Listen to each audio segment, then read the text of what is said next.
Hello everybody, my name is Christian, and today we are going to be talking about the Golden Companion Spirit Shop yet again. I think this is my third video on the topic. One was about who they're going to add next, one was about if it was a complete waste of time, and now we're going to circle back to who I think they're going to add next.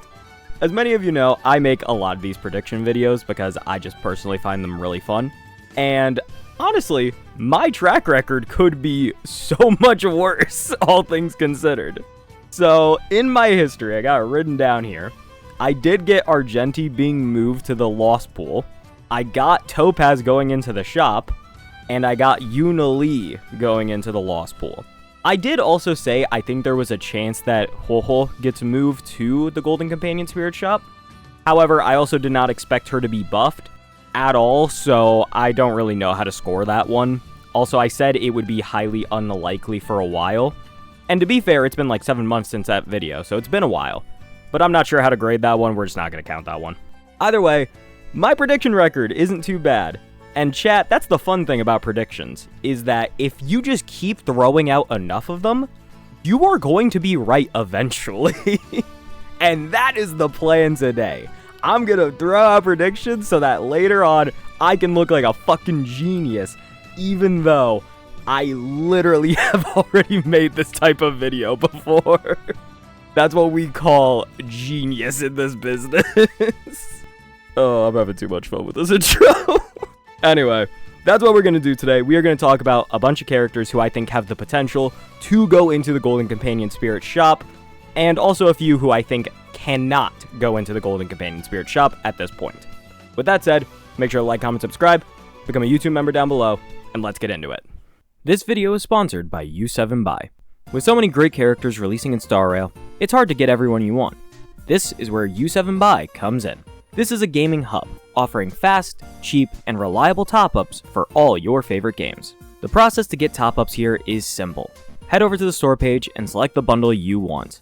While the price may seem the same as the official store, the moment you click checkout, you'll have a great discount applied to your order. From there, you simply fill in your server and UID, the payment information of your choice, and within minutes, you'll see your top-up in-game. This method is efficient and completely safe for those looking to top up at a discount. If you want to start saving today, go to the link in the description or the pinned comment and use code CHRIS, that's Chris without an H, for an extra 8% off your current order. Thank you so much to U7Buy for sponsoring. Now, let's get back into the video. Alright, so I've already wasted more than enough time with that god-awful, atrocious intro. So now what we're going to do is we're going to get straight into my little list of predictions that I have on my phone next to me. There is something that I mentioned in the intro that I'm going to be starting with, and it is characters who I do not think will be going into the Golden Companion Shop at any point soon, or at all. There are obviously numerous characters for this exact, for this criteria. Characters like Anexa, Agalaya, Castris, Evernight, Cyrene, Dahlia, all those guys are not going into the shop yet. Most new characters are absolutely not going into there or the Lost Pool. I feel like I don't have to explain that, but you know, I just want to cover my bases completely. Those characters I do not think have any chance to go in at this point. There is one exception to that I will be talking about at the end of the video. In terms of who I think can't go in right now, I do not think a single main DPS is going into that shop yet. The reason I do not think that is because it has a lot to do with the business side of things and kind of the practices that Hoyoverse tends to put into their games.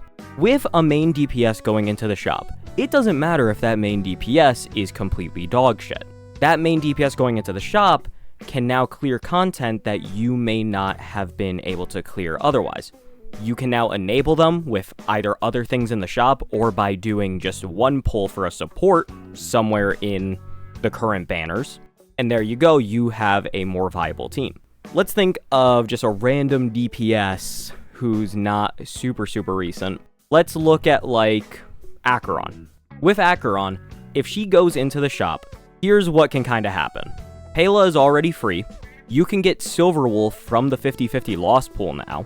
And by the way, you can get up to E6 Silverwolf, and E2 Silverwolf is unbelievable. just as a character in general, and E1 is really good for Acheron. You have Welt, who is a standard banner character in the shop, and can also be a 50-50 loss. And then, the only thing you're really going to be missing out on with an Acheron team at that point is going to be a light cone, her light cone. But the light cone banner is 75-25. So if the Acheron banner comes back around, or if she's in the shop, that usually means her light cone is now available in the light cone shop. That is really easy to now make a fully complete Acheron team that can probably clear at least MOC 10 and probably MOC 11. You get enough investment on that team as well, you can now clear MOC 12 with her too, because E2 Silverwolf is going to be great. You can get an E4 Welt, that's going to be unbelievable. And then insert a sustain, like, you have a now fully completed team that is going to be very solid in most forms of content. And that all stems from this main DPS being available in that golden shop. With some characters, there are main DPS who are bad enough to go in there at this current point. Jing Yuan, Dr. Ratio, and DHIL. He's not, like, the worst in the game, but yeah, he's still really bad. So those three, they're all bad enough to go into the shop currently and not be like massive needle movers, but they are still DPS that you can build around, and all of them are not the absolute hardest to build around. Ratio, you can use him with like Moa's or March 7th Hunt. You can use him with any support and any sustain really. And then as long as you fill your debuff requirement, he's going to be good. Jing Yuan really just needs Sunday. Also, Robin is in the shop, who is another great support for him. So you grab Robin, pair those three together, you have a halfway decent team. And then DHIL, we've been given a free Sparkle. That is really good. Or, if you have Sunday or you're getting Sunday, there you go, you can pair those two together and you will still get pretty good results. And then after that, just use any support you want, like a Tribby, like a Cypher, like a Robin, anything else. Putting main DPS in the shop is just too dangerous, I think, for their business strategies, which really wants to push you towards constantly getting the new shiny, strong DPS character. So, as a result of that, I just don't think it's going to happen. Also, these characters are all functionally worthless.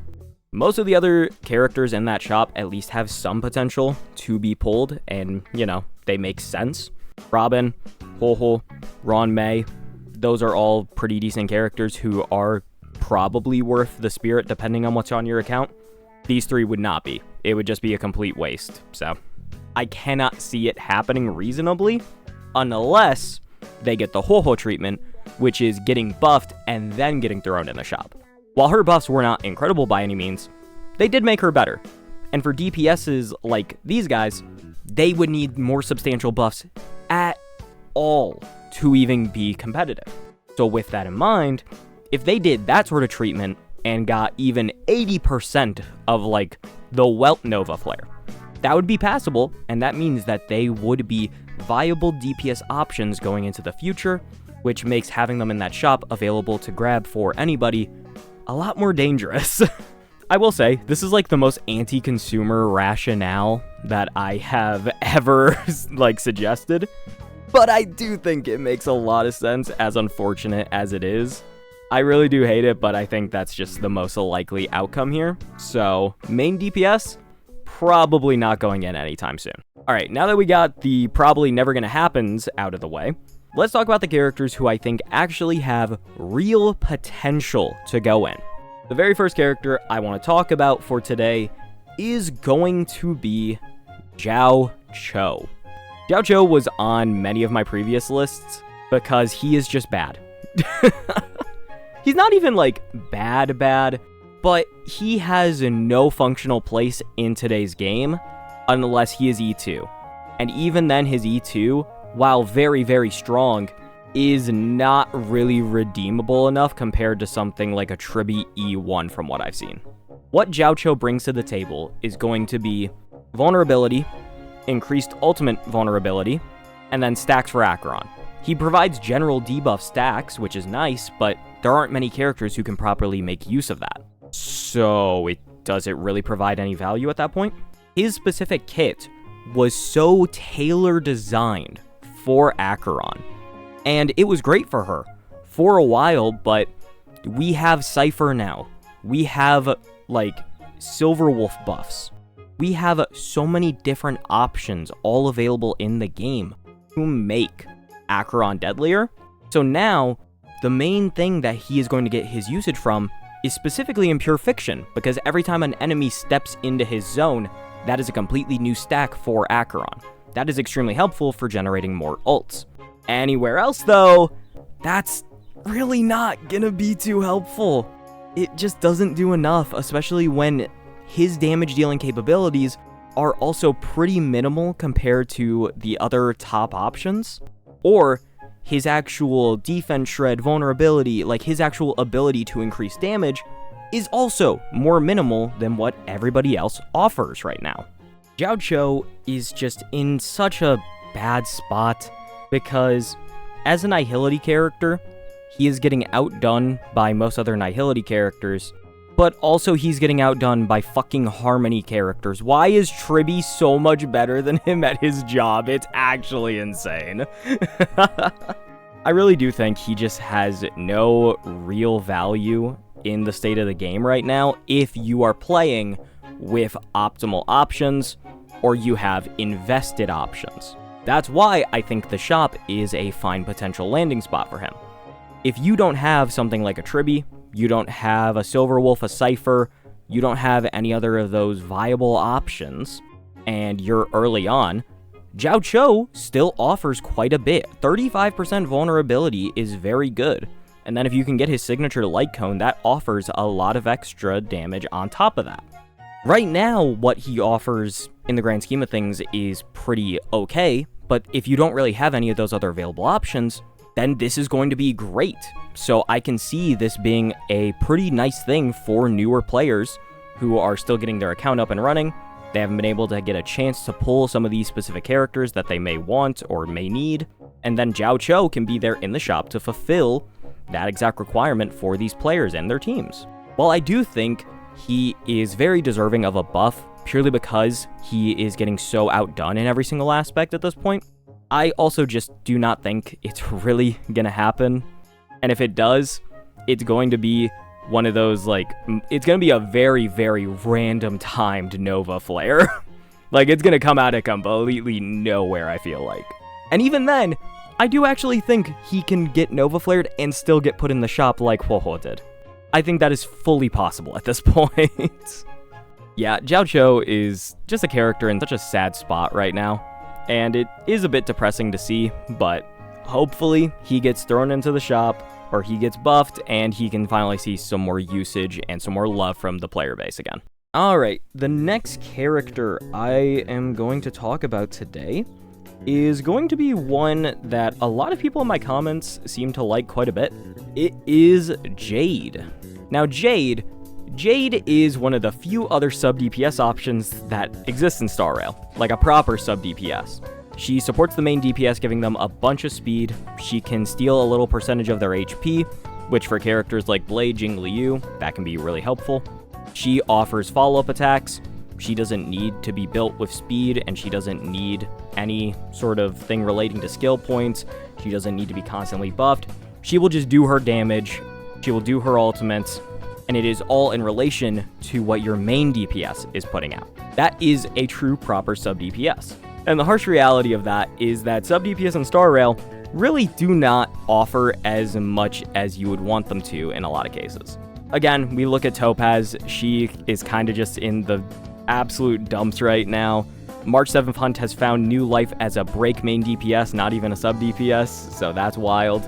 And Moa still has his place with Fei Xiao, or even with Ashvale if you want to be a little crazy, but overall sub-DPS are kind of just dying out in Star Rail a little bit, and Jade is no exception to that.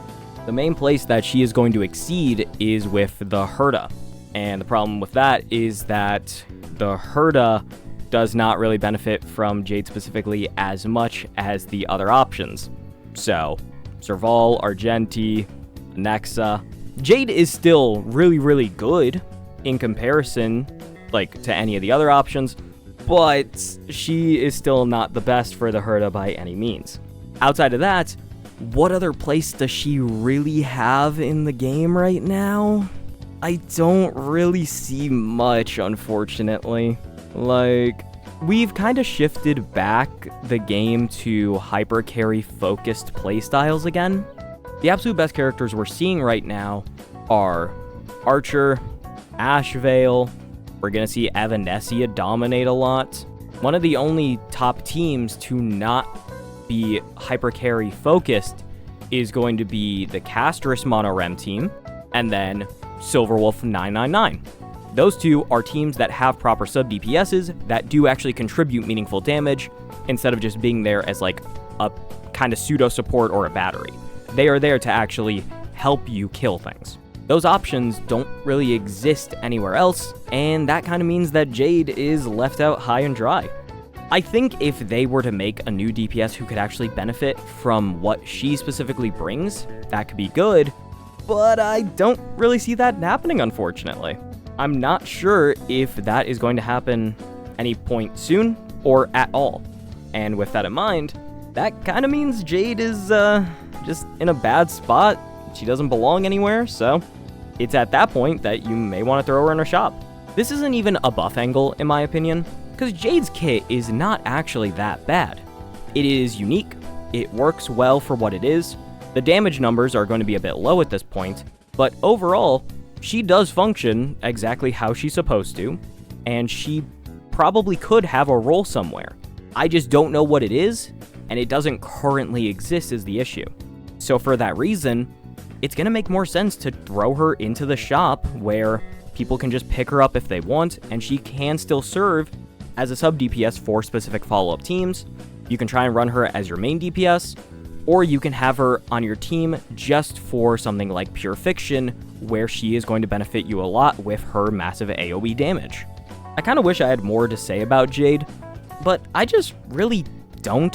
Her overall kit isn't bad, she just doesn't have a place, like I said. I don't know what you can do with Jade to make her meta relevant right now. I don't see the angle, I don't see the vision, and I don't know what type of character would be able to enable that in any way, shape, or form. With that being said, it's gonna make more sense to have her in the shop, but even then, I do actually think she could even be a 50-50 character. The two are very interchangeable, I feel like, and it's really annoying to try and predict who specifically is gonna end up in which, but she could be either or. The one thing is, I don't think she's gonna get buffed. That's the one thing I'm gonna say for sure. I think she's gonna end up in one of those two spots, but she will not be getting buffed. Next character on the list, we are finally to my sustain choice for today. It is Aventurine. The last two sustains that I could have reasonably put on this list today were Aventurine and Ling Sha, and I think there's a possibility that both of them could stay completely untouched, or could go in the shop. I think both of them are probably a little too good for the 50-50 loss pool, unfortunately. If they get buffed, then I could see them going in there, because that's what they did with good old Blade. But right now, I'm going to say that both of them have the potential to go into the shop. When you look at teams that would have had Aventurine, a lot of them can now use DHPT, or can just be run sustainless by most players. He doesn't have anything specific that he is going to bring for most teams. The biggest thing was his follow-ups and his additional damage, but DHPT can do that, Hyacinth can do that. You know what else can do that is if you just put in another support, you just throw in Robin and you do a bunch more damage, or you throw in Tribby with E1 and boom, there you go, bunch more damage. There is not a single place I can point to where I'm gonna say that, yeah, Aventurine's gonna be a great choice there. Castris teams, they don't need him. Firefly teams, they're not gonna need him. Evanescence teams, they're gonna want Ho-Ho. Aglaia teams, it's an option I guess, but they want Ho-Ho. Anexa teams, you probably want to run those sustainless. Archer is a possibility at least. I would still say DHPT is the better choice, but Archer teams are at least an option for Aventurine. Still not great though, and everywhere else really not going to benefit too much from Aventurine.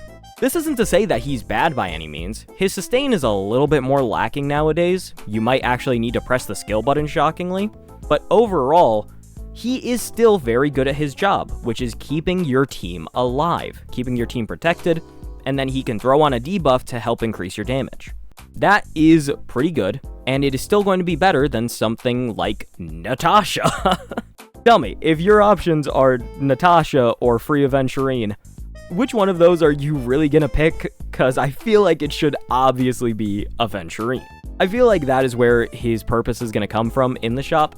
I know Ho-Ho is currently in there, but sometimes healing is not quite as helpful in the case of something like the Sand Boss fight, or there are still gonna be teams, like if you're building a Fei Xiao team whenever she inevitably gets buffed in like version 5.7 and Aventurine is in the shop, then hey, that is a passable support for you to use until you get something like Danheng PT, or you can just keep using Aventurine for that team and invest into Fei Xiao and maybe whatever new sub DPS they come up with later on. He can definitely serve as just a great sustain out of the package to help keep you alive and to keep any of your teams fully functioning. The one downside of Aventurine is that obviously he's not a healer, so there are going to be some characters who are kind of blocked off from using him efficiently, but that's a very small price to pay, and it goes both ways with healing and shielding. They can both have completely different strengths. They're going to have completely different scenarios where they are going to excel, so having two actual sustains in the shop is not going to be bad. I know Luoch is in there. If you have to pick between two characters who basically do nothing but sustain, but Aventurine does slightly more damage, I'm just saying, I think it makes sense to pick one of those over the other in most cases. Someday I will make a video being nice to Luoch, but that day is not going to be today.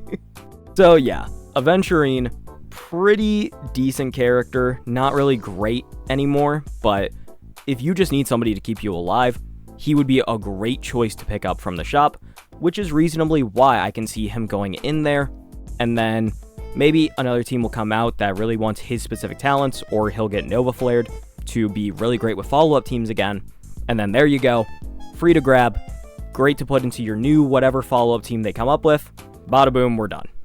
Alright, and the very last character I'm going to be talking about today is going to be Fugue. Now this is an insane take, and I do not think Fugue will be going in for a little while longer as of the release of this video. However, I 100% think Fugue is going in there. At some point. Don't know when, don't know how, she is going to go in there. Fugue is an enabler of the Super Break meta, and while Dahlia is basically required to make any Super Break team actually functional, if you can just pick up the second piece from the shop, that's really, really good. That is extremely helpful. Not to mention, you're already going to have a free HMC on your team, and you're going to have Ron May in that shop, who, guess what, can also really, really help with your Super Break teams.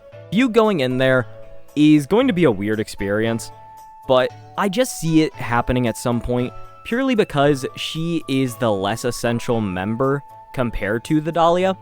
If you're running somebody like Boot Hill, I think Fugue is absolutely essential for Boot Hill. Like, you really, really want her. But if you're running somebody like Firefly, Dahlia is going to be the way more important team member, and then Fugue, while still super good, is not going to offer quite as much comparatively. So when you have all of that laid out, it kind of makes sense that that other piece that's not quite as essential would be the one to be put away into the shop. It's a shame that I can really talk about this as a viable option, with Super Break being one of the best teams in the game right now, having multiple characters who are absolutely excelling. But yeah, that's just how the cookie crumbles. We didn't expect Ron May to go in when she did, and hey, that's just how it happened, so I do think this is 100% a viable option. I hope that she doesn't get buffed before she goes in there. I hope she doesn't get the Ho-Ho treatment. But at the same time, it is fully possible, because her kit design compared to Dahlia is very lacking nowadays, to say the least. Especially as the second most important member of a Super Break team. Like, why does the Enhanced Basics still basically do nothing? And her personal buffs are also pretty minimal. Her main draw is the Exo Toughness, and that is very fair. That's an amazing mechanic, so if that's all you have to you, that's perfectly fine in my opinion. But considering Firefly just got a Nova Flare, I'm not putting anything past them anymore. It's literally just not worth ruling out most of these options, even for currently competitive supports.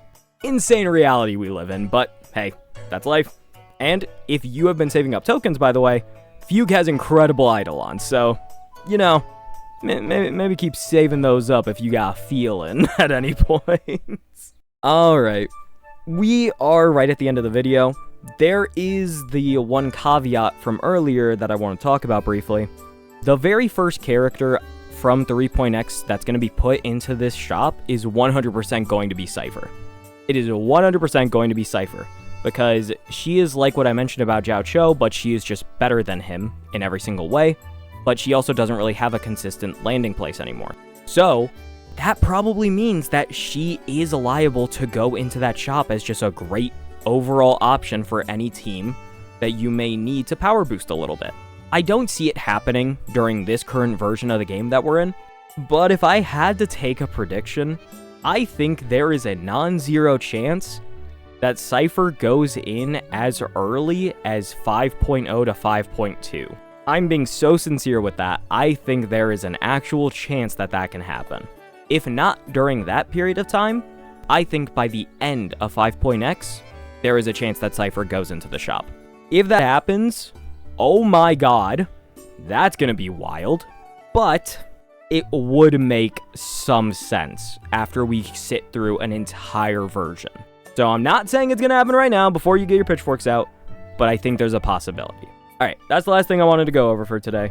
That's my completed list. I honestly think that all these characters do have a decent shot. I'm not saying that we're gonna get all of them, because they kind of put these characters in pretty slowly, but it is possible, I feel, for all of them.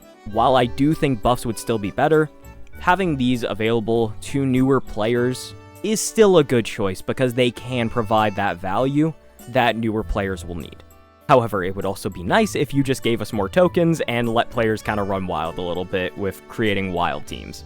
That'd be really cool, but hey, I know that one's not happening, so whatever. Anyway, I hope you all enjoyed the list today. Comment down below what you think about it. If you have any other opinions, if you think I missed anybody, I'd love to hear about it. And yeah, I've got plenty more good videos coming out soon, so I will see you guys then. Bye-bye.